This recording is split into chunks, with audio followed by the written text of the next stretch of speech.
Lights out and let's go racing, folks, and it's a very even start from the entire field.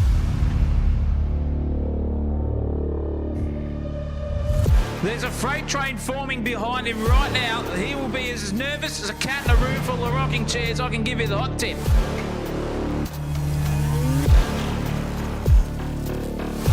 Sideways as a bishop on a chessboard. That was incredible car control.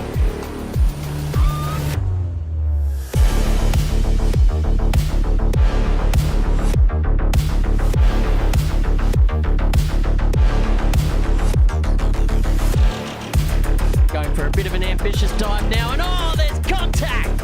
Here they come now, around the final turn on the final lap. They're side by side. Oh, there's contact there. Someone is going to be hitting the showers early tonight, I'll tell you what. Crosses the line for P1. Brilliant racing, absolutely sensational stuff. This is heart pounding. This is nerves rising. This is sensational TV. All right, let's talk about this. Shell V-Power Motorsport Park. Big, wide, fast, and absolutely ruthless if you're not switched on. This circuit doesn't beat you with tricks, it beats you with exposure. Long straights that show up poor exits, fast sweepers that punish hesitation, and technical sections where momentum is everything. And in the Skip Barber Formula cars, you don't just muscle your way around here, you don't bluff your way through it. You get it right, or the lap unravels. Turn 1 sets the tone. The middle sector tells the truth. And the final quarters, well, that's where discipline separates racers from passengers. Round 1 of the championship was about introductions, but round 2 is about answers. Who's got the pace? A racecraft. And who is about to find out the hard way that this championship does not wait for anyone? This, ladies and gentlemen, is Ozicar Sim Racing. This is round 2 of the Skip Barber Championship Series, and this is where the season starts to take shape. And you are watching it live, as always, here on Sensational TV.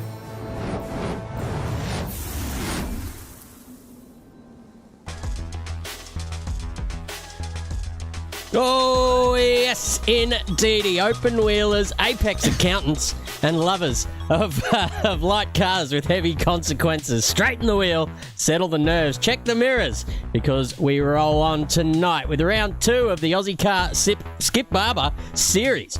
Welcome to Sensational TV. Tonight, I am your host, Chris Munro, joined in the box by Zach O'Reilly. We are live here from the Bend Circuit here in South Australia, a place of long straights, longer thoughts, and corners that gently ask, are you sure about that? These Skip Barbers do not forgive. They remember momentum is king, bravery is borrowed, and every tiny mistake is magnified like a tax audit in high definition. Speaking of, you're joining the stream here tonight, 2K around the country and the world. Adam Miles leads the way, ladies and gentlemen. But at the Bend, leadership is temporary and humility is permanent. Joining me tonight in the commentary box. Oh, that's not it either. Zach O'Reilly, a man of many passions. Chief amongst them is a Taylor Swift enthusiast who claims that lap times improve dramatically when set to a catchy chorus and a strong outro. Zachary, welcome aboard. With slipstream, strategy and skinny tyres on the menu, are we in for a smooth sailing or a full-blown shake-it-off scenario? Are about as smooth as my hatred for the old Swifties out there, so don't you worry about that. We're in for it tonight. We're just going to shake it off, I reckon, and go for it. That is the championship here tonight at this point of the season. First place goes to Adam Miles and Sean Doyle, John Merritt, close on their heels. Only 3 points separating the top 2 there. And the rest of them are all flying through there with the top 10 going for it. Have lost the vision on our end. It's all happening here on the sensational event. Gardner, Duke, Harris, Shepherd, Verney and Wheeler with Thomas Randall rounding out the top 10. Then you've got Donnelly, Turner, Panera, Snell, Taylor, Baker, Garadists, as we like to call him, Stevens, Bowman, number 1 and number 2 there as well with Tilson, Henry, Mr. Ira Felberg himself from Ozicar, rounding out that top 22 there, Chris Over. So it's going to be on for young and old here tonight, I reckon. Yeah, absolutely. As the boys are just finishing off their qualifying laps, it's Neil Gardner setting the pace with a 1:30.2. Following him, Sean Doyle. We had his old man in the chat, so welcome Or actually, it might be Donna Doyle. It's his mum there. Good, have a good one, guys, and good luck, son, she says. So there you go. Shawnee's mum's in the chat. Adrian Duke just finishing off his lap as well in the third position there. Let's have a look at the menu tonight, ladies and gentlemen. It is Shell v Motorsports Park, the West Circuit as well. So only 11 turns coming at us. 20. No, that's not right. Oh man, I absolutely fixed that up. Goodness me, ladies and gentlemen. That is not me. I'm not the winner tonight. Hopefully you guys are out there in the chat. It's a good idea to save your SDK profiles, ladies and gentlemen. But in the grand scheme of things, we're here for the racing. That is correct. Adam Miles is out there on a lap. Let's see where he is on the timing tower. He's very close to the top. He had two of the timing towers or timing sectors lit up purple. But there he is sitting in the pit lane. So I think he might be invalidating that lap, and he's going to start at the very back. So some surprises to start off this second round, Zach. Yeah, some surprises indeed. And the format tonight is, ladies and gentlemen, 3 races, all 10 minutes each. So it's a sprint round. Mm-hmm. So get yourself set and ready for that to qualifying done and dusted. But I'll tell you what here, Chris, with all of these guys showing us how to and how not to do it at Adelaide a fortnight ago, I think with a bit more space here at the bend, it's going to be just a little bit more tedious, but some suckages will be coming down that front straight away. So keep your eye out for the slipstream here tonight, ladies and gentlemen. Yeah, I'm pretty sure it's going to be just a matter of patience. If you can't get the move done in the first or second sector, you just wait until you get around to the long straight. And the suck of the South Australian circuit here should help you out, as these cars are pretty slipstream happy as well. So plenty of overtaking to happen around here. It's a stark contrast of where we were at last week down there in the street circuit land. But Neil Gardner takes out pole position, ladies and gentlemen. I don't think anyone else is out there doing their laps at the moment. It looks like everyone's finished them off, so that is qualifying. Done and dusted, folks. Gardner takes pole. Sean Doyle will be outside of him. And as you said, I reckon it's wide open out there as well. It's going to be good racing. Hopefully there's some good attacking, good defence as well. We saw these guys are clean as hell, Zach. Yeah, they are. They're very good at doing the racecraft things at a maximum proportion of their talent levels, Christopher. Mm-hmm. So it's a big, big thank you to all of those drivers out there for putting on a good show, not only for those guys on the track, but also for us here in the comms box and viewer land out there, because it's a beautiful, beautiful place to be here at Shell V-Power. And they've just got to keep that thing going with all the racecraft and what we see. But with all these boyos just starting to think about the championship a little bit more, it could be a bit of sheep station stuff coming our way. So just keep your eyes peeled and make sure that you're in it, because at the moment, that man Gardner out in front, he got a good 2/10 over Doyle for qualifying. He's going to be the man to watch tonight in a split livery car. He was flying back through the field last fortnight, Chris, over at Adelaide, and just was in the wrong place at the wrong time for some of them. So a quick customer now gets the first shot of the night. Yeah, plenty of chances out there around this circuit. Big and wide, as you can see. I reckon you could fit 1, 2, 3, or maybe 7 wide down that straight. And let's hope we get some of that once we start going to the green light situation, which is hopefully just around the corner here, folks. We're just waiting for this qualifying session to finish. And we're going to be right up there as well. What's going to be interesting is the championship leader down there, and he's going to start in 17th position, folks. So we're going to see how long it takes him, especially on this short format tonight, 3 times 10 lappers, how far he can get up the order, if at all. Well, if it does, it's going to be a miracle, because he's got a fair way to go. Not sitting 16 places off the front row is unfamiliar territory, and with the mid-pack doing mid-pack things, that could get goddamn interesting. So I'm excited for this. Everyone get yourself strapped up and fired up for the racing coming our way, because it's going to be great. We've got all the Doyles in the chat here as well. Sean's even included himself into it too.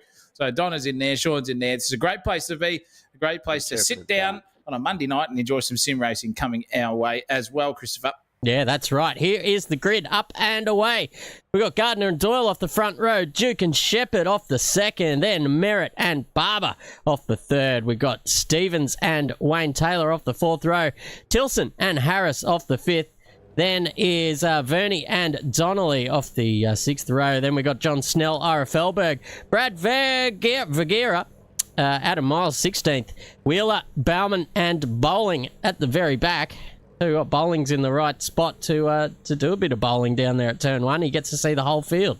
But the old strike action coming his way, like the guy who got 300 and whatever he got. Oh, I did it myself. Yes, I did it. But the racing's about to start. There's the strike graphic. These boys have gritted up now. We're not far away here from a go. And Chris Hope, it's race 1. Let's go. Let's get involved, ladies and gentlemen. The lights are up. The revs are up, the heart rates are up, and the clutches are out, and we are racing again. And it's a slow old start from these Skip Barbers. It takes them a little while to get warmed up, and Neil Gardner immediately just trying to get out of the slipstream there as well. Back behind, we've got Sean Doyle just on the inside there. Adrian Duke on his, Duke on the inside there, where he will slot up into second position. Then we've got Duke around the outside of turn 1. Behind him, John Merritt in the yellow Skip Barber car. Behind him, very close, is Brody Shepherd there as well. Let's get to a better view as we go down the back straight for the first time. Well, not so straight, really. It's a little left kink here coming at turn 5, but I'm pretty sure it's flat chat in most of these cars. It is Gardner at the front, but he's now being challenged by Doyle. He's going to have the outside run here for turn 6 because it's not a left-hander, it's a right-hander, folks, here in the West Circuit layout, and he's been splayed out. It's Gardner leads with Duke second, and Doyle side by side. Look at this, beautiful stuff. It's going to be Doyle up the inside there, takes P2 this time, and this is incredible racing. Whoa, that's Duke off the track there, manages to gather it up before he ends up the wrong way, but Merritt takes advantage of that, pulls his pants down, and he takes the P3. 4 now, they are 2 wide just behind them there, but now just slotting in because Brody Shepherd just thinks, oh, you know what, I don't want to be having any of that this early in the race. I'm happy to just sit there and smoke my pipe and wait for another mistake to fall into my lap. Yeah, the good stuff here from these boys on the opening lap. Just nice and clean and tidy. No archy-bargy. Just a little bit of place getting and toing and froing. We love to see it. And on board here with Adam Miles. He's got a great run out of turn 12 onto the front straight away we go. He's just in the slipstream, so he's got that 1 or 2 kilometres an hour extra that he needs here. And it's a long, long straight here in the Skip Barber. It feels like an eternity. You might as well have some high tea as you go down here and sip on a couple of green teas there as well. But into the braking zone goes Miles. Up the inside, clean as a whistle goes that man. And it's a move on in front too between Taylor and Harris. And they're switching places here too for the chopper cam. Up the inside, he's trying to Wayne Taylor go, but he just gets it done nicely there. Couldn't get the job done, did Harris, unfortunately for him. He tried to defend because that's going to bring Miles into this now with Taylor right next to him as we get to the kink into the left-hander. Right away we go, 2 by 2 Noah's Ark style. A bit of overlap there, so they form into it, but he's on the right side here for the braking zone coming down into the right-hander. This is beautiful stuff. Can they pull it up nice and clean as they can? It's all under there. That is a beautiful move up the inside for Taylor. He's got Vernie by the chockies and said thank you again. And look at that. Harris is in front as well, still fighting for that position just in front of them and touching and throwing and throwing as well. No one's doing a bit of Dukes of Hazzard style this time around, but that is a cracker opening stanza and it's still going on here, Chriso. Yeah, it certainly is. Gavin Barber right there. We can see he's got Dan Stevens just behind him there in the Indian motorcycle coloured. They're both actually teammates. They're both in the same livery. Just lets him go there, but now he's vulnerable because here comes Miles, here comes Taylor and Harris all up there behind him as well. It's starting to form a little bit of a freight train there, but the team orders are to nose to tail here at the moment. At the front, it's pretty close because Doyle has gotten past Gardner, but now it's time for Gardner to retake the lead as he gets the better of that overtake, or that suck down the front straight. Beautiful racing there from these two guys. Actually, that's 2 by 2. You can see them. It's going to be a bit of leapfrog here, I've got a feeling, at the West Circuit. You can sit in behind them and then take advantage of that long straight, get the position done, and then wait for your turn to be overtaken on the next lap. So it'll be maybe a little bit of math work done from the guys behind the wheel there as well, because you probably want to be, I don't know, sitting in P2 come the second last lap, that kind of NASCAR deal. But here he goes now. Sean Doyle has the run, but Gardner going defensive, or at least half defensive, getting to the inside line here at turn 6, and now they go, it's kind of NASCAR track limits there as well. You can really take the P155 if you know what I'm saying there, and these top 1, 2, 3, 4, 5 cars all separated by an absolute bees proverbial here at the moment, and they're kicking clear as well, and it's this man now setting off down the road and has got a nice little gap in front of him of clear air, so it might be a 6-car train in just no time.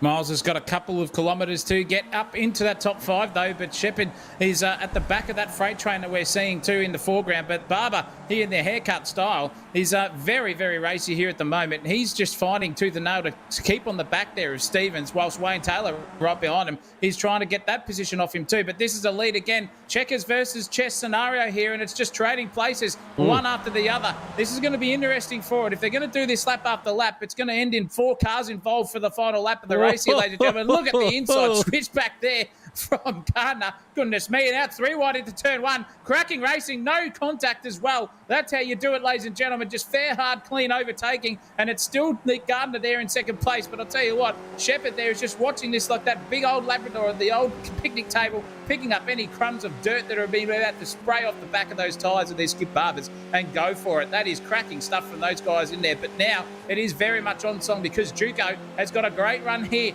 on Gardner. He's going to try the long way around, though, coming into the heavy braking zone here. He's going to do the outside trailer park girl and loops it around, just catches it at the last minute there. Luckily for him, but it's given him a slingshot off the corner there. So if you don't overcook those tyres, keep flinging it in there like Dukes of Hazzard, and you'll just Colin McRae yourself out the other side. Beautiful racing there from Juco. And now he's just got to think about what he's going to do for the next move. Can he get Gardner down the straight? Has Gardner got not enough time between himself and Doyle for a bit of a suckage? And I think that's probably the case here. Duke is just going to sit back here, hold it into turn 12, and then just get the optimum exit as we come onto the front straightaway in just a corner's time. Beautiful racing side by side, line astern. Yeah, absolutely. You can see it's Sean Doyle that now has the advantage. He's kicked clear a little bit of Gardner. He won't be quite close enough, I think, to make use of that slipstream. And it looks like Doyle's doing the old Formula 3 style, Formula 4, weaving down the straight to try and break that toe. And it's done a pretty good job of it as well. But back here, it's Adrian Duke, who does have a pretty good run here, just somewhat cleaning up the scraps.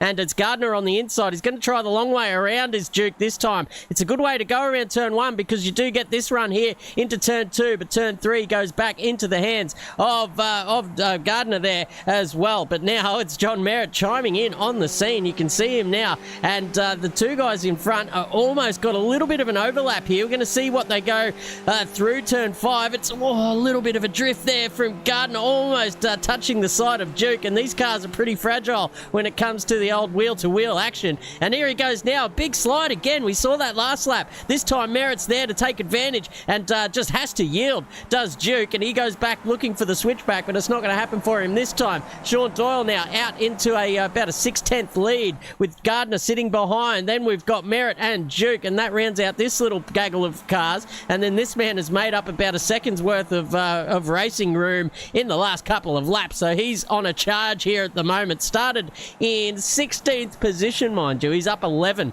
at the moment. The next man out on circuit with the most overtakes is Benjamin Wheeler back there in 14th. He's made 3. So I'll tell you what, Adam Miles is on an absolute warpath here at the moment. Now he's going to chime into the back of these guys who are all pretty evenly matched as well. Here's John Merritt now pulling out of the slipstream. They're going to go side by side down the straight, maybe 3 wide. Oh, look at that. Nearly touched wheels as well. 3 wide. Millimetres and overlap. Oh, that was wheel contact there. Finally, someone came out of it, but it's going to be Juco who comes out on top. That's going to be a big loss to Gardner. Merritt's gone around the outside of him, and Trailer Park girled him. It's all over there here now. Miles is involved too. He's going up the inside. Contact there, and Gardner's punterinoed Merritt, and he's just going to go for a redress there, surely. But Merritt is just sliding down the order. He's in 11th place. And dead set. He will be very, very upset with that. Gardner caught in 4K. We're going to see it right here, right now, on board. Yeah, he gets a shithouse run out of the first corner, and he's just tried to send it in here too hard, too ambitious, and Wochka, see you later, alligator, just gives him the old hit the showers early card, dishes it out, reverse draw 4 style, and that was poor there from Gardner, and it's on here too. Look at Wayne Taylor now. He's trying to fight with Vernie. Vernie's gone 2 wide. Taylor's on the outside again. Vernie's trying to stick it up the inside too. Nearly a bit of overlap. 2 wide at this part of the circuit is not where to be as well, but they're managing to do it here beautifully. Look at that. Just use all the track limit and apron there, and Taylor's just fought back and got that position done. Beautiful stuff. Yeah, great stuff now. Going down into the right-hander. It'll be Taylor that has the advantage, but wowee, look at Vernie around the outside, sticking it fat. Here he's just got a slight overlap, and he's going to take advantage of that with one more right-hander onto the main straight. Here they go now. Vernie got a really good run there, but can Wayne Taylor just fire back down at turn one? I don't know if he can. He's just a little bit far back for the slipstream to take advantage of that. So that's a great return serve there from Vernie. He is closing in now, Wayne Taylor. We're right on board if we can. We can see him just pull out of the slipstream now. And gee whiz, the suck is strong down that back straight, front straight, should I say. Very long and very slow in these cars. So you've got plenty of time to fix your hair and reapply the makeup before you go for the big old send into turn one. Gets the job done, Wayne Taylor. Smart driving. Knew he could just give it up and get back on that slipstream trail. But the battle's on for the lead here, Zach. Oh, if I could see it, Chris, we're in trouble here. Got some technical difficulties. Just got it now. Oh, look at that. Doyle is now fighting tooth and nail. Duke goes back into him. So it is fight.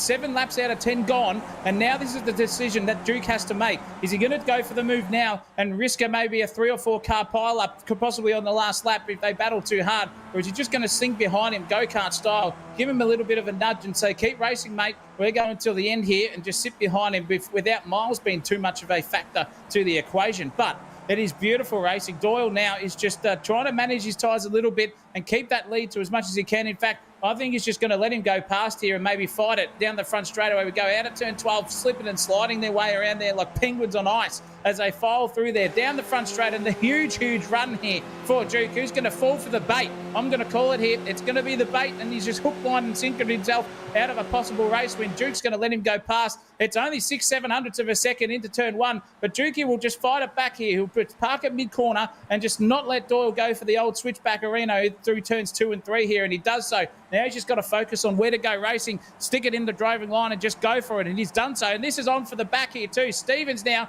he's just fighting tooth and nail. He's up 3 positions from where he started. Look at this man. Go for it at the point of time. Up the inside goes Stevens. He's got the job done. Harris is under pressure here, and the Barber, Gardner, is coming through at a rate of knots once again after his misdemeanor earlier, and he's trying to file it up the inside. Oh, down the back straight into turn 7 we come. This is 3 wide, ladies and gentlemen. Oh. This is incredible stuff. 3 wide into the braking zone. Someone had to yield, and it had to be the middleman there of Gardner. Harris has somehow come out of it. This is going to be awesome there. Gardner's been the biggest loser. Harris still racing Steve-O here, and it's on like Donkey Kong at the moment. Miles is just about on the back of Doyle too. So we've got 3 or 4 battles, and he has got past him as well. So P3 now for Sean Doyle. He was in the lead there around the lap ago, ladies and gentlemen. Now he's gone down to P3. Miles has just come through with a charge here. He's a man on a mission. Doyle's licking his wounds here at the moment. This is going to be lap 9 out of 10 coming our way. And can Juco skip off into the distance, or is it going to be Miles and Doyle who steal that party off him? We're going to find out in 2 laps' time. Yeah, I'll tell you what, you'd be a brave man to bet against the blue and yellow machine of Adam Miles here at the moment. He's made his way up 14 positions, and only 2 laps to go, mind you. But it's going to be a very close battle to the end. Oh, just a bit deep there from Miles, running right out to the side of the circuit there, and differing lines here from Doyle. He was going the up and under there as well, but they come out of turn 3, and it looks like Doyle's got an actual much better run there as well, but nowhere to go. You can't go through these Skip Barbers, fellas. You got to find a way around. So Miles now busy looking in his rearview mirrors because Sean Doyle is absolutely giving him the hurry-curry here as well. They go down into turn 6. Doyle just has enough of a gap there just to pull out, and now I'll tell you what, he's made up some more ground there on Adrian Duke in front. I'll tell you what, Duke could be now just hoping for the checkered flag at the moment. We can see out the back of his car, the car 85 of Adam Miles closing in ever so quickly as well. One more lap after this one, folks, and I think that might be all he needed. Miles knows he only needs to be within a couple of tenths here to stave an attack down into turn 1, and we're going to get a great look at that firsthand here at Sensational TV, ladies and gentlemen. Adrian Duke absolutely shitting himself here at the moment, I assume. He's got the man, the championship leader, right on his tails. They round the final turn here for the second last time, and he is right there in the slipstream. They're going to race all the way down to turn 1. Many poos are coming out of the ani there of Juco at the moment. He is dead set. Brown panting at the moment. He's got the championship leader following up beside him and just got to dance around the outside and drive straight past him. It's now 10th of a second and enough for an overlap. Into turn one they go-kart style, follow each other in. Monkey see, monkey do. They both come out beautifully, and it is now Miles in the lead of this race on the final lap. He's left it to the last one, up from 17th place, and boy, oh boy, is that a championship charge there for the man. Just stamps his authority and says, come and get me, fellas, if you can catch me. He is on like Donkey Kong, but he's still got a couple of corners here to go. So it's not over yet. That checkered flag hasn't waved and the fat lady hasn't sang. And look at that closing speed from Juco Horse. He's going for it. And onto the second last furlong here, the both of them. 3 wide now. Could they possibly go into the final turn? Because at the back of it, Doyle's creeping back into it. Juco has got half a chance. Miles has not aced this lap. He thought he was going to skip away for free, and he hasn't got the job done. Can we see it, Chriso, coming into the final 3 corners here for the first event? Yeah, a little mistake there from Miles out of turn 6. It was very subtle, but it was enough to keep Juki right there. Geez, these guys are on the absolute limit at the moment. Miles going to the right-hand side of the track, half defensive, comes back out to about Skip Barber's length away from the racing line. Here comes Juke up the inside. They have an overlap now. It's going to be Juke's corner on the inside. He yields, though, gets back into the slipstream. That nose is right under the rear wing now as they come up from the final time through. I think the finish line's going to come before Duke can as well. They're going to cross the line. It's Adam Miles takes the victory there in race 1. What a drive from him. Goodness gracious me. You won't see much better than that. Holy moly. From 16th on the grid, takes P1. Wowee, and was fought every step of the way. Duke, take your hat off, son. That was a drive for the ages as well. Through everything but the kitchen sink at Milesy in front. Couldn't get the job done. Sean Doyle will take P3 there in race 1. Brody Shepherd in 4th. Followed by Neil Gardner, who led early, and now he crosses the line in P5. Nathan Verney, P6. Wayne Taylor, P7. Gavin Barber, P8. John Merritt, P9. And Benjamin Wheeler up 7 positions there to round out the top 10. And he will start off pole position for race 2, ladies and gentlemen. Top 10 reverse grid coming our way. So Wheeler will be absolutely doing exactly his last name here to get himself into the next grid. That is it. So Wheeler and Merritt will share the front row.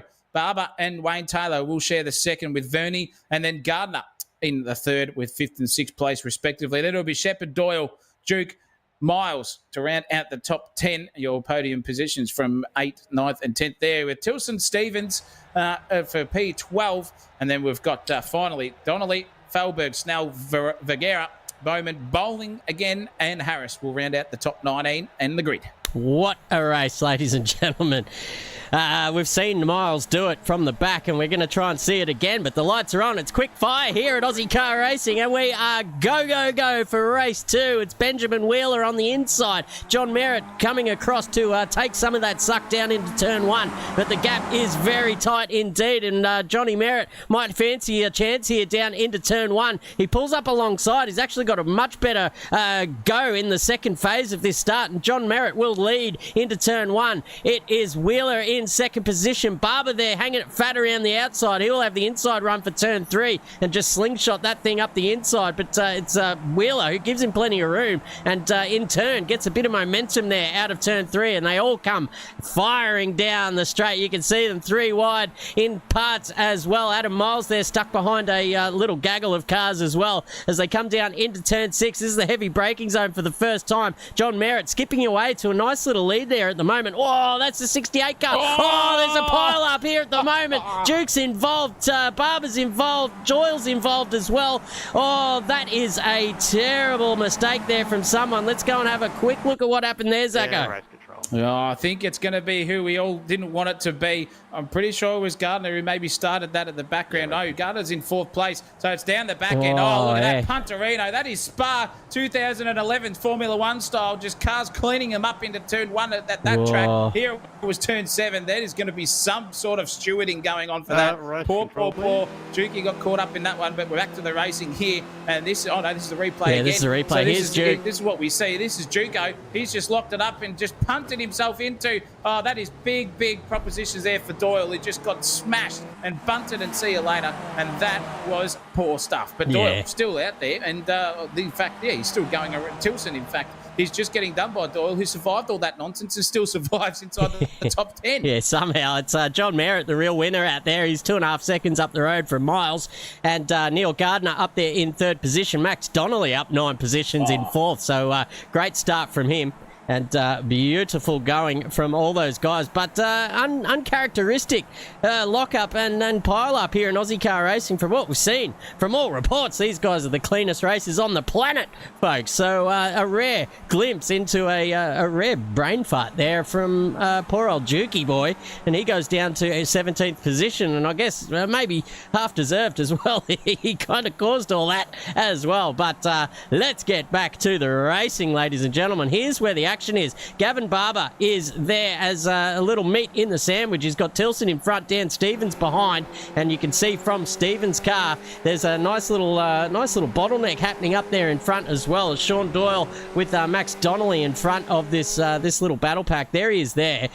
He's up 9 positions, so he did avoid all that nonsense at the start. Here goes Barber up the inside as well, looking dangerous as well. All these 3 guys are teammates by the looks of it, all in the Indian motorcycle racing cars, which is a commentator's dream, isn't it? To have 3 cars looking exactly the same, all battling it out for the same spot on the track. But Max Donnelly now under pressure from Sean Doyle down the front straight.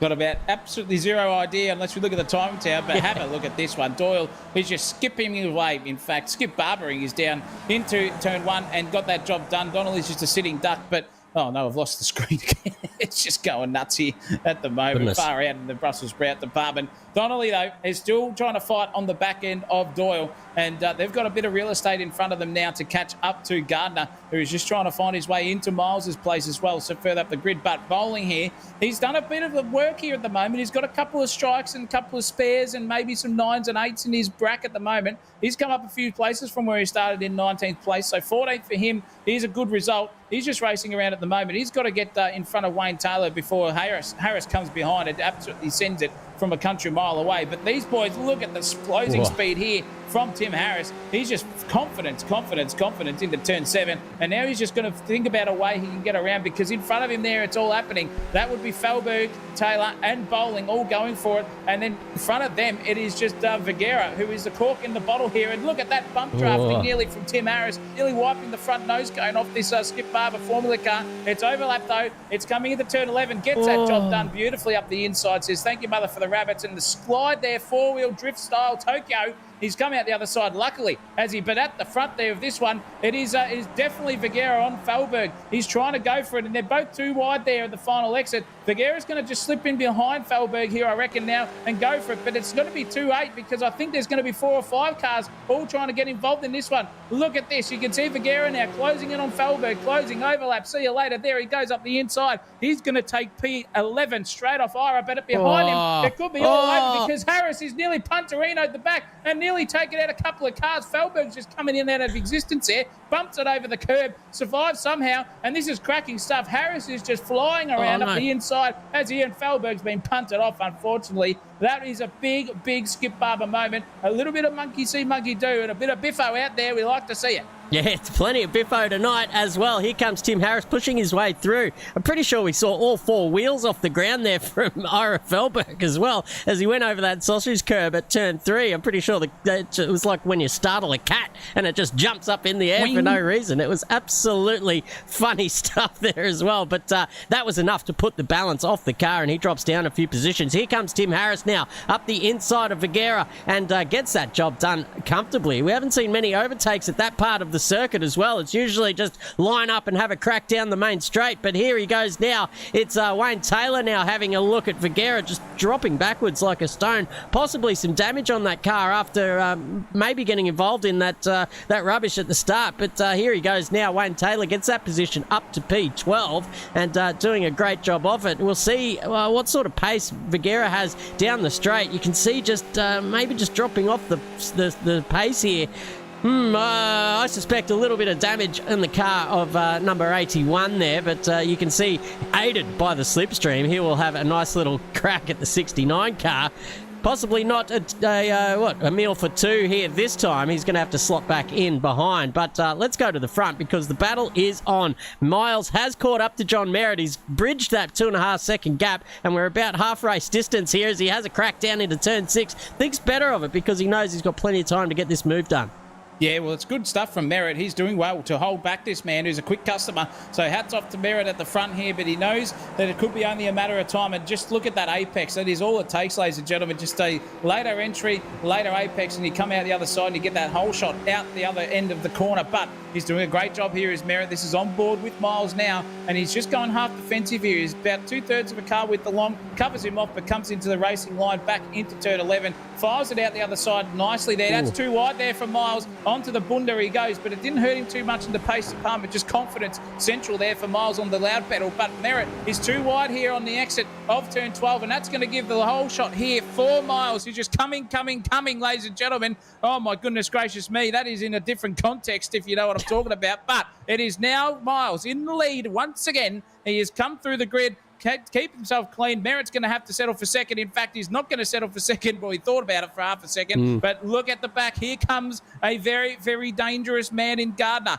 He's filing into this one. So it's going to be a little bit of pressure point motors here for Merritt, who's just got to get that thing in his mental and think about the racing and follow the quickest guy around, because that's the only way he's possibly going to be able to defend from Gardner, who's coming through at a rate of knots here. He's bridged that gap as well. So it's been 3 seconds, as we said, all the way down to a positional change, and now it could be third place for Merritt, and that where we'll probably stay for the remainder of this one, but it's still on. Look at Merritt now just trying to fight back here at Miles. Loving seeing this, and Gardner's just the old an old scenic viewer there out there, tourist style. Yeah, get the tissues out, fellas. These boys are coming all over the place here at the moment. Adam Miles doing a little bit of trickery here, I think, and backing up John Merritt into Neil Gardner just to give himself a little bit of space when it comes down to this main straight where we've seen so many cars be vulnerable as well. It's a tactic. I used to love doing that. Just when you know that the battle's on behind you, you just back them up, and then back them up, stack them up, and then once they start battling, it's time to drive away, and he does that as well. You can see he's just had a great sector 3 there as well, Adam, and he's going to have a little bit of a suck there from a blue flagger. What a time for that guy to come out onto the circuit. Thank you very much, he says. I'll have all of that and more. Slingshots his way through, and now it's Neil Gardner's time to have a little bit of a crack here at John Merritt as they come into the braking zone now, and it looks like Merritt's just done enough to stay in front at the moment, but back here it's Barber and Verney side by side here as well as they go down the main straight. It's Dan Stevens in the front of the view there, and he's just trying to weave across the track to sort of get out of that slipstream. But here's Verney around the outside at turn 1, inside turn 2. He's going to have the outside of turn 3. Can Barber slide it up the inside there? He does, just giving a little bit of a crew cut, as you would, a bit of a skin fade on the side there, and goes back into 6th, 7th position. And Verney takes over P6, going great guns here at the moment. Now Donnelly's lining up Barber here into turn 6. Well, just cracking slingshot run out of the left-hand kink there. He's going to have to do it the long way around, though. Can he get that job done 2x2? Safely done there. That's going to be a surviving tactic there for Barber. He's now got the old number 2 clippers out, and he's just starting to fade in that really sharp edge and just get himself back into it, because at the moment, Max Donnelly's looking pretty racy in some of those corners. If he gets it right, it's just traction. But at the back here, we have definitely got a battle here between Felberg and Vergara, because Felberg now just literally gets a beautiful run. Had to check himself up mid-corner, though.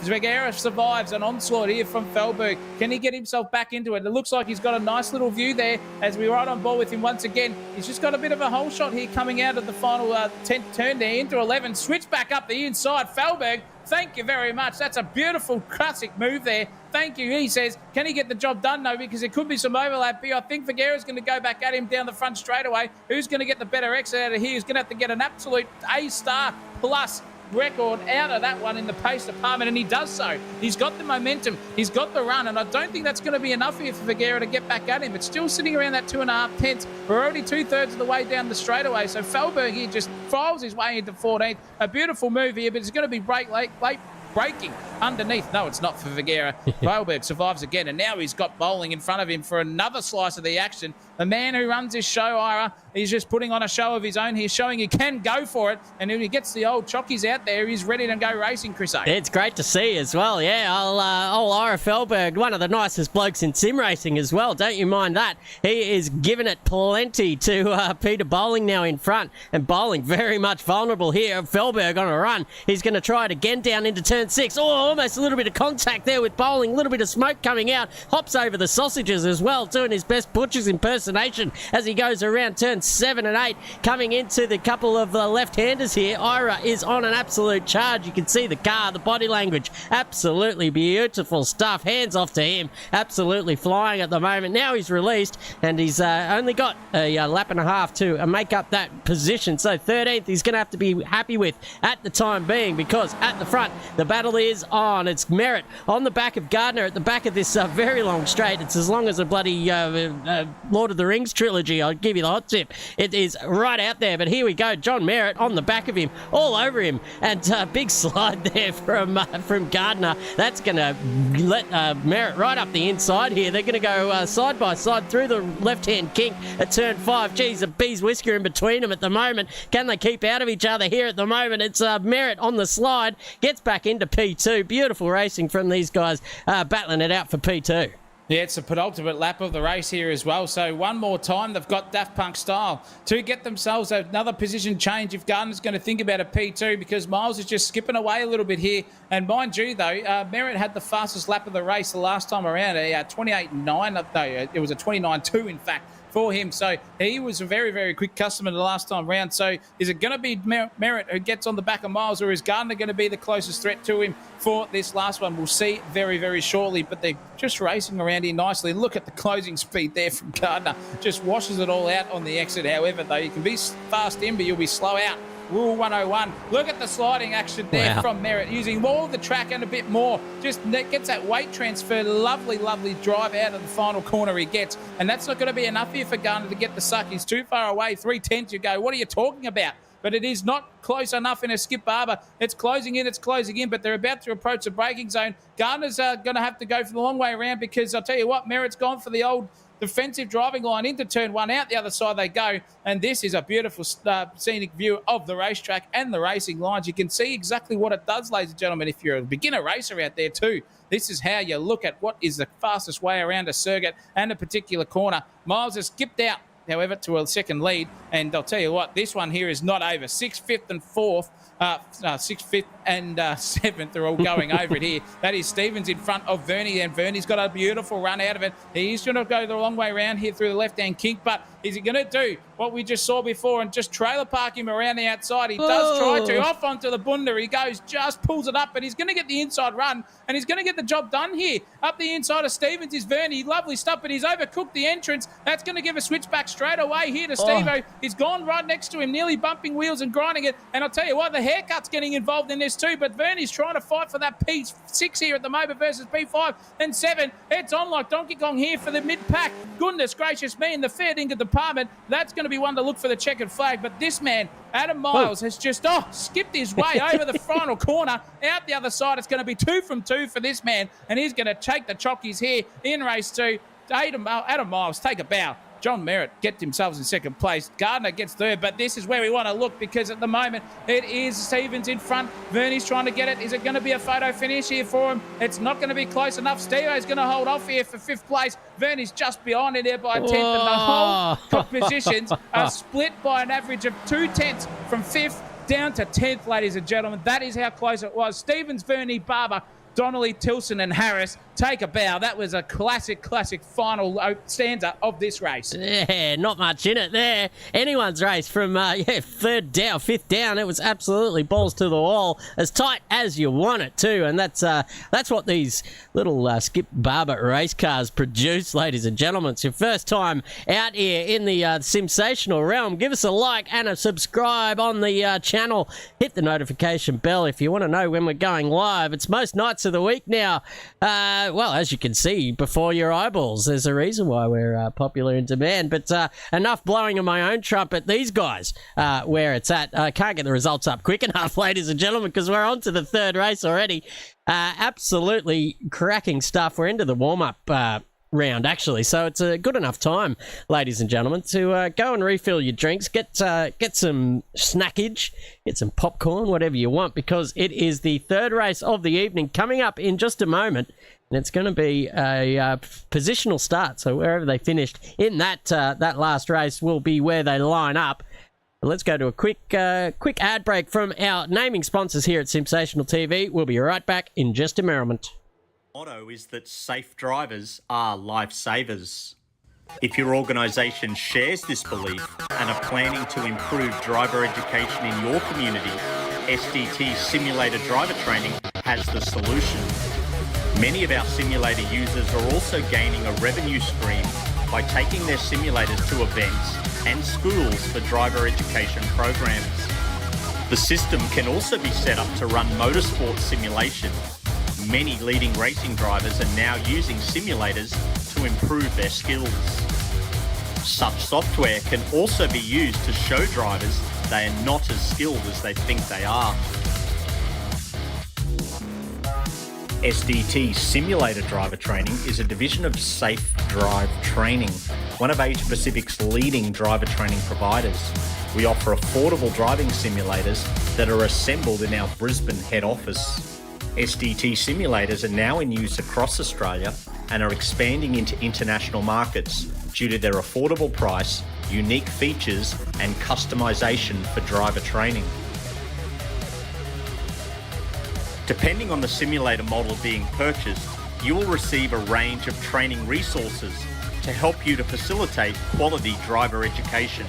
SDT is the exclusive distributor of Fatal Vision alcohol impairment goggles, marijuana simulation goggles, and drowsy and distracted blinking goggles.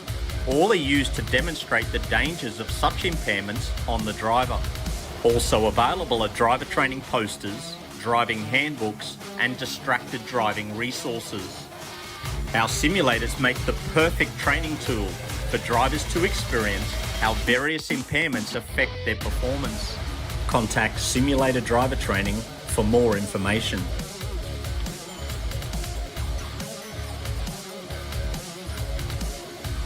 Motorsport isn't just a hobby, it's a lifestyle. And when performance matters, you need gear you can trust. That's where ARD Importing comes in. ARD Importing brings world-class racing brands straight to New Zealand, supplying real racers, real teams and real enthusiasts with proven performance products around the globe. We're talking JRP racing components, Zamp helmets and safety gear you can rely on the track, Red Cat Racing for high-performance RC action and intimate brake pads for serious stopping power when it counts most.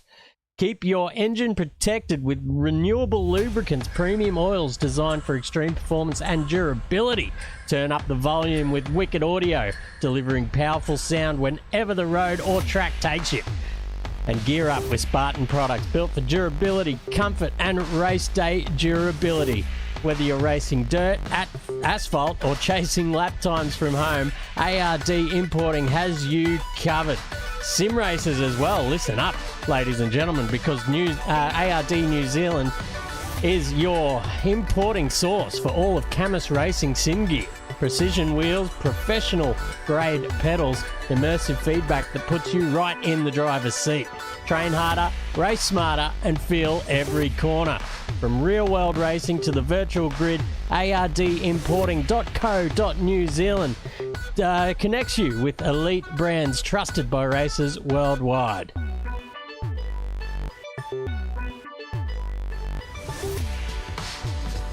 Expertise in getting the best gear, Sensational TV has proudly partnered up with Speed Nation. It is New Zealand's go-to destination for high-performance sim gear. They also stock the best and biggest brands in the game, from Thrustmaster, Moser Racing, Next Level Racing, Sparko, Turtle Beach and more. And whether you're looking for the ultra-responsive racing wheels or pro-grade flight controls, immersive audio, or rock-solid cockpits, I'll tell you what, Speed Nation has got it all. They also carry other trusted names like Butt Kicker, PT Actuators, Wheel Stand Pros, Gen Ace, Spectrum in the remote control field, and also Collective Mind. So every step and part of your setup is covered, from complete racing rigs and premium flight packs. We here at Sensational TV, back in Speed Nation, to deliver the gear that takes your experience to the next level. Fast shipping, trusted brands, unbeatable quality, and I'll tell you what, Speed Nation has it all. And as an excellent gift for all of our viewers tonight and members out there of Sensational TV, and if you're trying to get into racing, go to the checkout.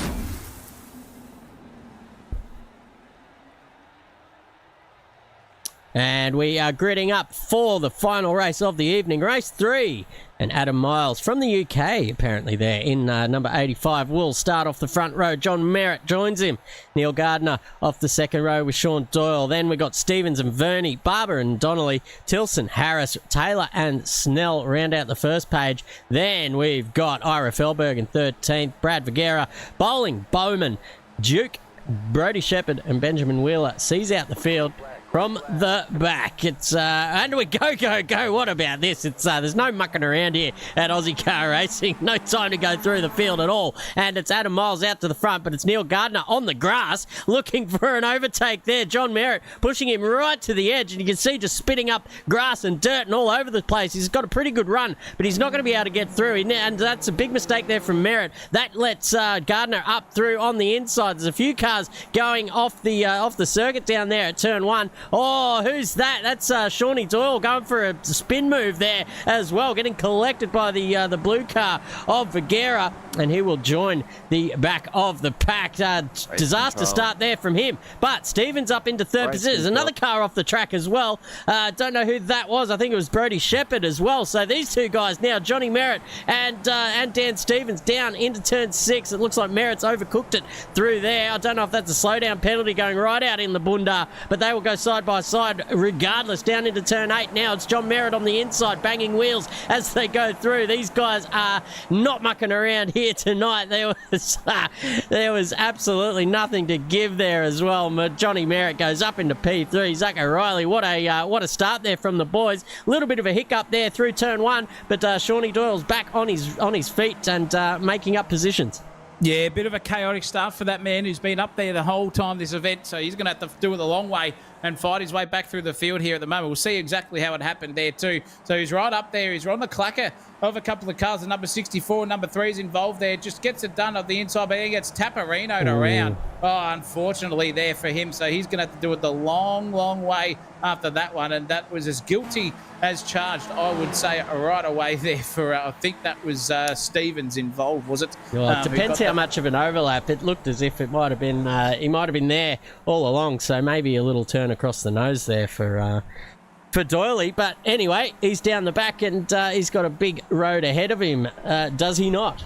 He does indeed, so he's going to have to do it the long way. But Merritt, he's in a great position for this one. P3, but Steve-O's coming at him at a rate of knots. So we're going to see how that man can fare in the background, though. Let's race on here because Duke's under all sorts of pressure from Tilson. Tilson's coming at a rate of knots here. This is Duke, on Taylor. Taylor's lost the position up the inside. Here's Duco. He's going to try the long way around, in fact, and just do the old switchbackaroo around the outside. That's full track limits, if you don't mind there. Can't get the runoff in the old bunda. He's going to survive again here is Taylor, but Duke is just fighting him tooth and nail, pushing him to the nth degree, but that's too wide, and that's just undone. Poor old Taylor there, and Duke's gone up the inside. He'll take that position now. Just file it out the other side.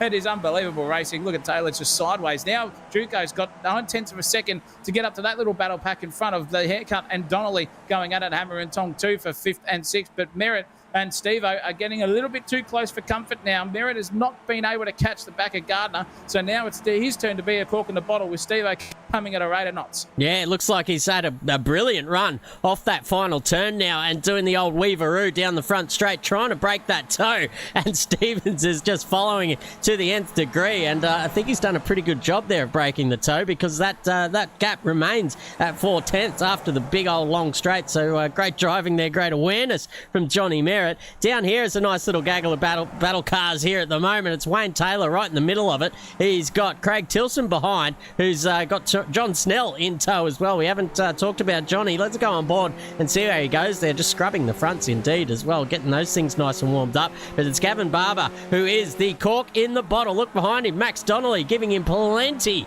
of curry. And here comes Duke as well. They are nose to tail here, human centipede styles. They come down into turn 6, and it's Duke that's got the inside run. He's going to follow the 25 car through and push Donnelly to the edge of the track, and Donnelly just has to yield as he takes P6 right out from underneath him. Thank you very much, Adrian Duke on the charge here at the moment, and doing an absolutely fantastic job. Only one more car to get, and then he's got his sights set on the top 4. Yeah, he's going really well here. Barber is the next one there for 5th place. So it's all on you for the Duke. He's really got this race car set up for its prime here in the final one of the night. There's 3 laps out of 10, and that is so sideways there from Barber. Duco lucky did not touch the rear end. That was some checkups and a half there, if you don't mind. Donnelly nearly punted the back end of Duke too as well with that sort of style. It was nearly a concertina effect, but Duke's off in the bunda. That's going to hurt his exit there, and here comes Donnelly now, who's absolutely got to just drive his way around, but they're trying to pick up the toe off everyone, snaking their way down the front straightaway. There is Donnelly. He's got right up alongside him. Duco will be spewing about that moment. Can Donnelly outbreak him, though? Who's going to blink first into turn 1? It's both of them at the same time. As Donnelly comes up the inside, he's got the job done. He's just going to chop the nose off here, surely, of Duco behind him. No, they're just side by side sliding their way through this little S section up onto the back kink. And oh my goodness me, that was nearly disaster there. Oh my goodness gracious. I'll tell you what, Taylor and Duke nearly came together. Duke's now on Donnelly once again. This is now on like Donkey Kong. Barber's just looking in the rear vision mirror and laughing because these guys are about to come together here if they don't be careful. And boy, oh boy, up the inside into turn 6. It could be a good one. Look at that from Duke. Is he going to do it again? Yes. Oh, you're kidding me, Duco. That is incredible. And a bit of the old air launching effect just for insult to injury. And that is 100% a strike there. And Duco's had enough. He's gone off, hit the showers early, got the talcum powder, and dead set in the fair dinkum department. That was poor from Duke. Yeah, we've seen better moves out there tonight.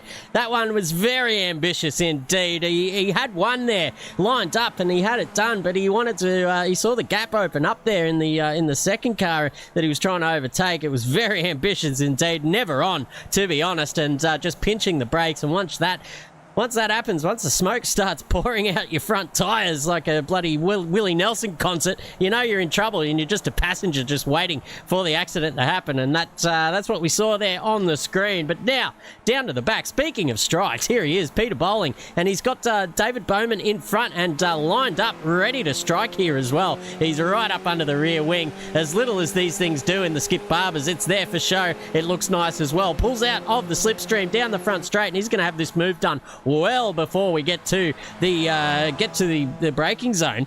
And once this overtake happens, there's something happening up the front here. I'll tell you what, Neil Gardner, oh no, we've got Bowling off the circuit now. He's just getting himself back on, but we're going to go to the front because I'll tell you what, Neil Gardner has chased down Adam Miles, whether that's through a little mistake from Miles or just outright pace from Gardner. The battle for the lead is on nonetheless. Yeah, it is well and truly here. Gardner has just got himself eyed in here, ladies and gentlemen. He's got the cricket bat out and he's been practicing on the old piece of stocking and a cricket ball in the backyard, and he's got that thing on an absolute wire here at the moment. Gardner is just flying. Miles is just thinking about how he can get away from him, but Gardner just comes better at the end of every single event we go to. He just ages like fine wine throughout the whole experience, and he's giving Miles the old bit of curry. I'll give you the hot tip, and just Miles there skipping the inside sausage curve there, butcher style. It's going to hurt him on the exit. I think it has, because the closing speed is rapid here from Gardner. It's nearly under 0.2 of a second. It's 1.5 tenths now, and he's just absolutely nos button style down the front straightaway. See you later. Into the lead goes Gardner with 6 out of 10 laps completed in this one. Can he hold on? Is Miles just going to play the old checkers versus chess game for the rest of this one? But that was a cracking little move there by Gardner.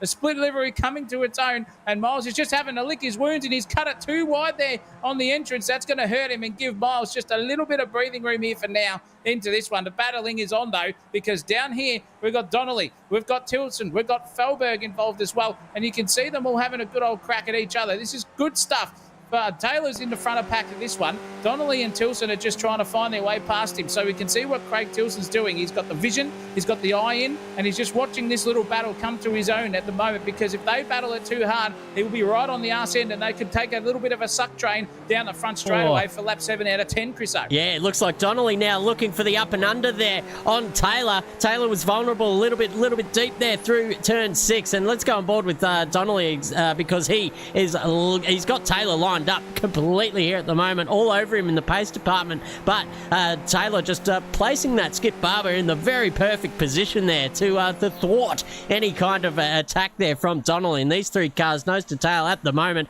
only separated by a few tenths. Donnelly showing the nose down there into turn 11. It's not enough to put off Wayne Taylor. I tell you what we've seen of Wayne Taylor, you can't put this man off his game, mate. He's in the 69 car. Nothing worries him. Don't you worry about that. Here comes Donnelly now. He is in the suck, but choosing not to follow the car across the track to pick up that toe. That's a very strange way to go about it. But you can see it's well, look at the pace there now as well. He gets that thing wound up down into the braking zone here at turn 1, and Donnelly up into P5. Thank you very much. Gets that job done easy as you like. And now it's Tilson and Taylor worried about fighting it out down there. But let's go and have a look at the king of Ozicar himself, Ira Felberg. He's on fire. He's done the practice, I reckon, this week, and he is absolutely flying out there. He's got him. He's up to the eyeballs in it at the moment with John Snell and Gavin Barber on either side.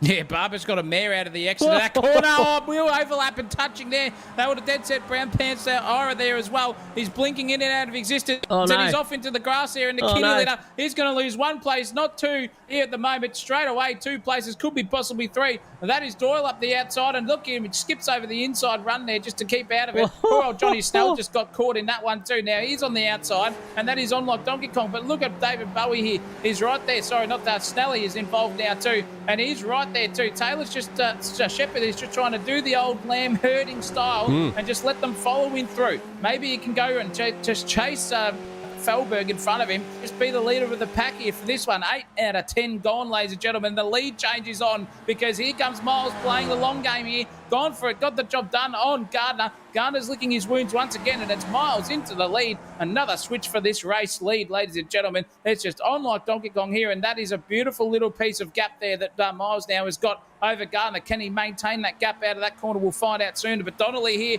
and Wayne Taylor going for it into turn 1 as well. Around the outside goes Donnelly. Look at him go. The old 69 is coming to the party here. He's wanted to join that one and make it a dinner for 3, ladies and gentlemen, for Donnelly. But is this going to be the place to do it? We'll find out as they exit this corner, Chris O, and back onto the back kink. Yeah, really nice exit there from Wayne Taylor out of turn 3. So he's put an end to that little battle. But up the front, it's on here as well for P3. It's Stevens around the outside. John Merritt just holding the inside line there at turn 6. Under big pressure here as well. With right on board with Dan Stevens. See how he goes about his business here with 2 laps to go. He's got Merritt on a string here at the moment as well. Can he take him on his own merit? Who knows? We're going to find out with the next couple of laps to go. That's a terrible pun.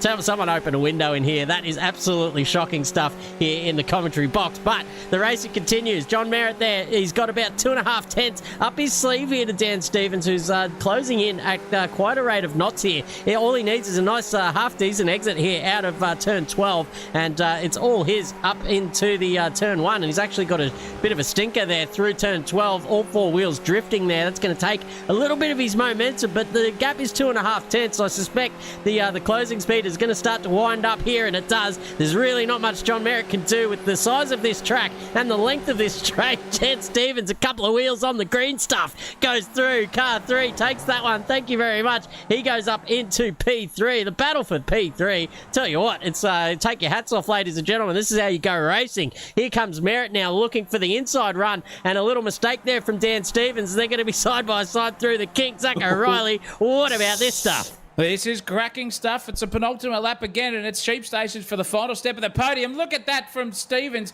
and Taylor. Just Merritt, just around the outside, and that is going to be job done, you would say, here for Steve up the inside. He's got that positional advantage on the circuit, climbs through the inside field, gets out the other side, does Merritt.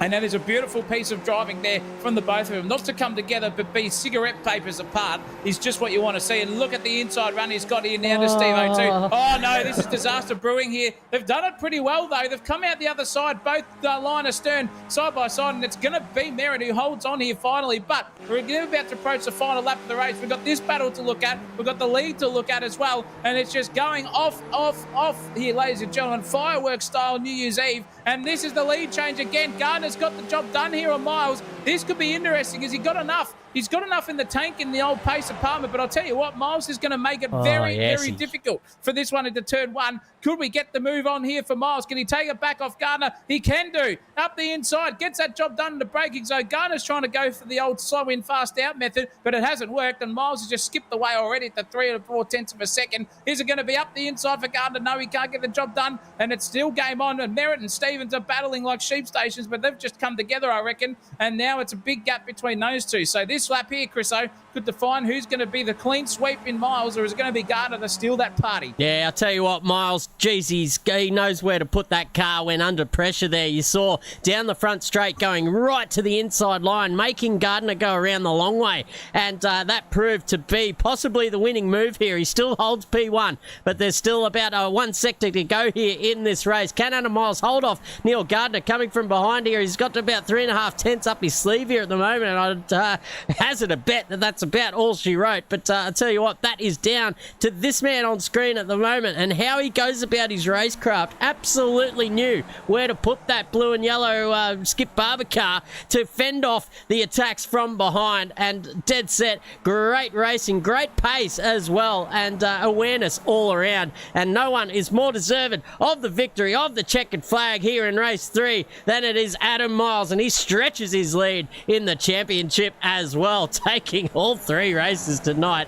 What an absolute champion of a racer he is. Neil Gardner again threw the kitchen sink at him, and Noel Mosley just took it in his stride and said, thank you for coming, mate. I'll see you next time. Johnny Merritt crossing the line, getting the better of Dan Stevens in the end by 1.5 seconds for P3 and P4, respectively. There's a drag race at the back here for P5, and it's Wayne Taylor who gets the jockeys over Max Donnelly. Then Craig Tilson crossing the line as well in P7. Shawnee Doyle in P8 calls it quits as soon as he crosses the line.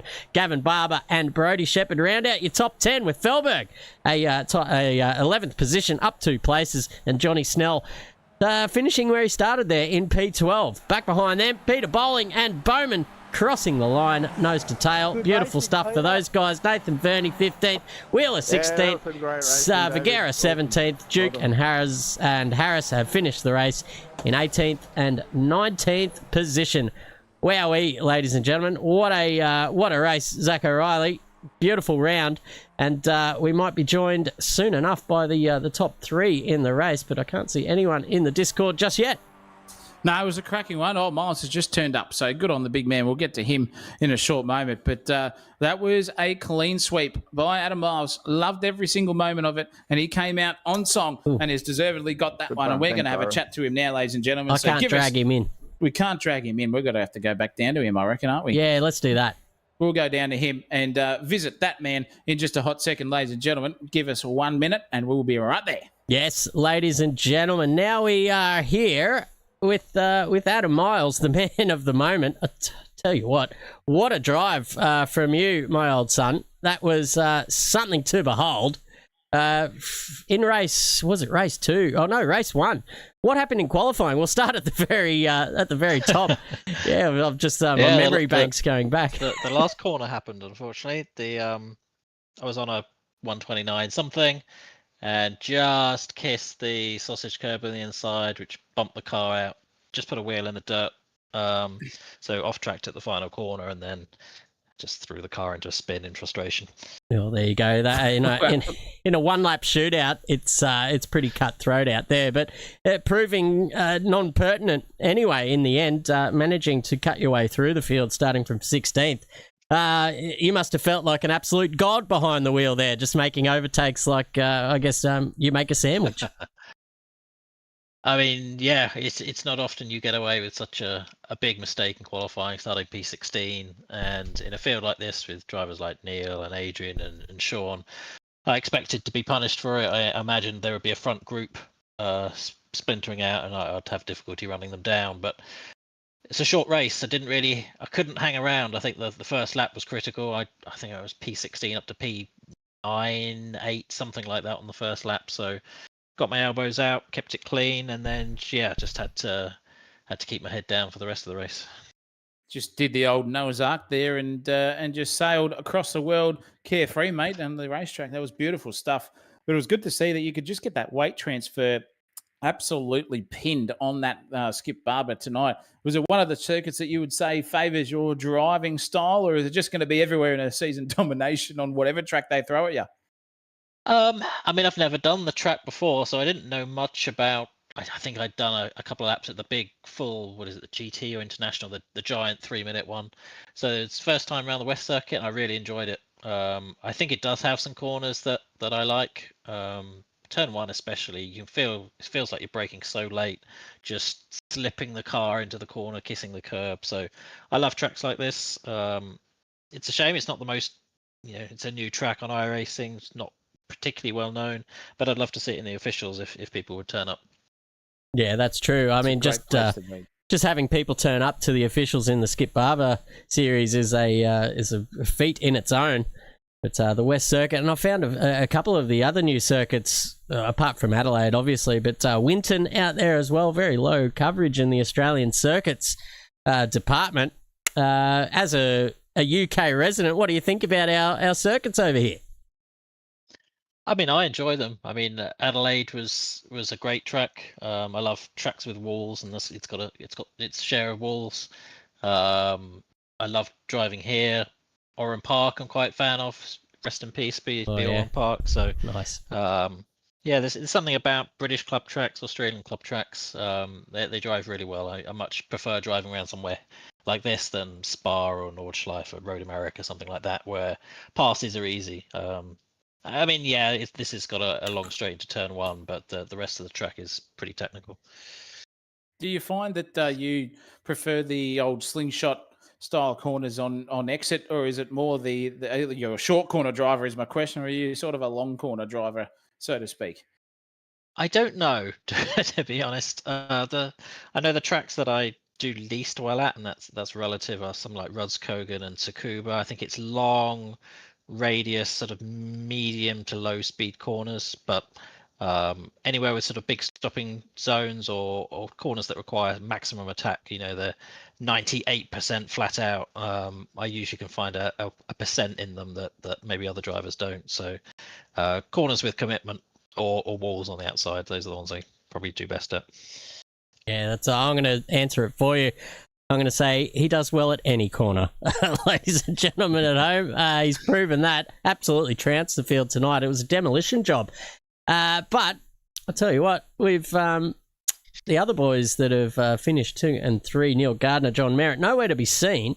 They're in the race control section, but I cannot drag them up. So I've just popped a little message out to those guys. Zach, do you have any more questions for Adam in the meantime, in case we are not joined by these guys immediately?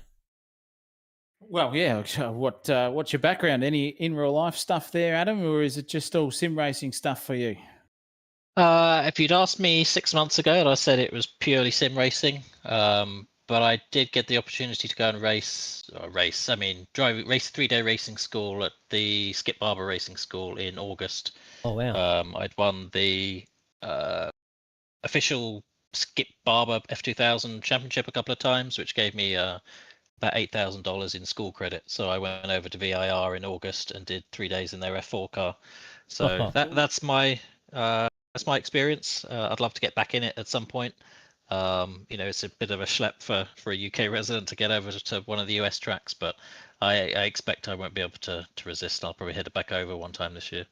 And absolutely, that's a nice little holiday for you. And probably not many of people in the world that can say they've driven both of the in real life and the sim version.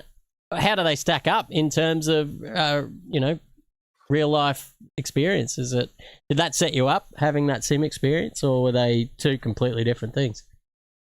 I think you learn 95% of what you need to know from the sim.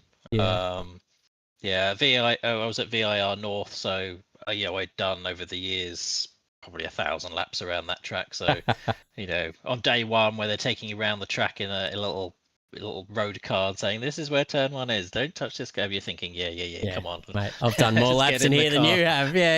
So maybe I can show you a thing or two, Mr. Driving Instructor. That would good stuff. We are joined actually, Neil Gardner, P2 here tonight, gave Adam Miles a run for his money there in a couple of these races, certainly in the last one there with you guys leapfrogging it to the finish. How do you get past Adam Miles, Neil Gardner? Well, I think it's a bit charitable of my racecraft to say we were leapfrogging. He let me past once, and then I backed off to get fastest lap. Getting past Adam Miles is never easy.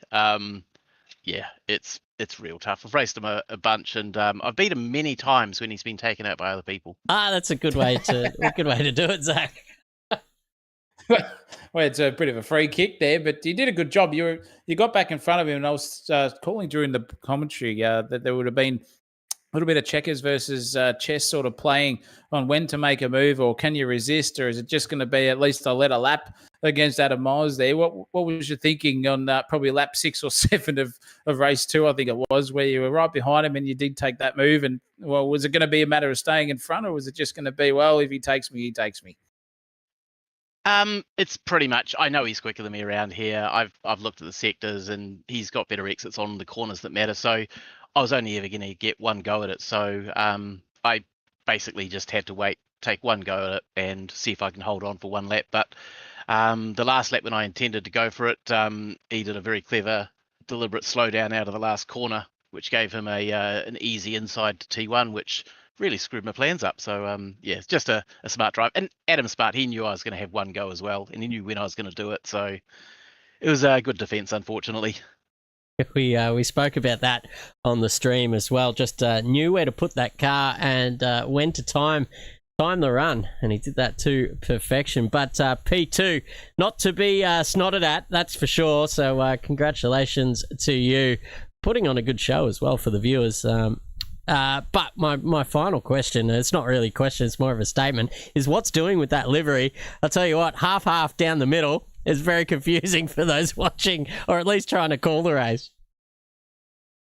It's a bit of a meme livery. There's a few scary liveries in iRacing. You've got all the F1 liveries, and you've got the Hornet livery especially. Mm-hmm. And so it's a bit of a meme. I've decided to mix two of the worst liveries in the game, two of the most dangerous liveries in the game, just to scare everybody from both sides. Why not? Yeah. I was going to say that it's esque of the old BAR days in the year 99 or 2000, where they wanted to run two different cars with two different paint jobs, and the FIA said no, so they just did the old split livery there. But you couldn't have two more contrasting teams there. You got Jordan, and we all know what they did after hours. They were basically like afterward, Golden Globe sort of style, and then you had McLaren with Ron Dennis, just as straight as an arrow, and you only do racing, and that's about it, mate. It's a classic. I love it. Yeah, it's not the first time that I've had commentators say there was one a while ago where they couldn't understand why there were more cars in the lead pack than they thought there were. Depends on which side of the track the camera is placed. So I was like, oh, there's the Marlboro livery, that's Gardner, and then in other times of the circuit, it's like, hang on, there's a yellow car there. What's going on here? The old headroom in the brain department wasn't quite working for me tonight, but. Anyway, I reckon we can wrap it up there. Zacko, what do you think? I don't know if Johnny Merritt is around, so it's just the top two tonight. Just the top two, but you couldn't have a better top two in the game at the moment after this performance. So It's good to have you boys. Congratulations to Adam Miles for the clean sweep, and Garner for just sticking in there and giving him a little bit of something to think about. So well done to you, gentlemen. It's time for us here at Sensational TV to hit the lights and go and get some, I don't know, what are we going to get, Chris? Do you reckon we'll get some beers out of this lot here at Shell V-Power? Are they just going to feed us motor oil? I don't know. They'll show us the door, mate. I know the owners of this joint. They're not giving anything away for free.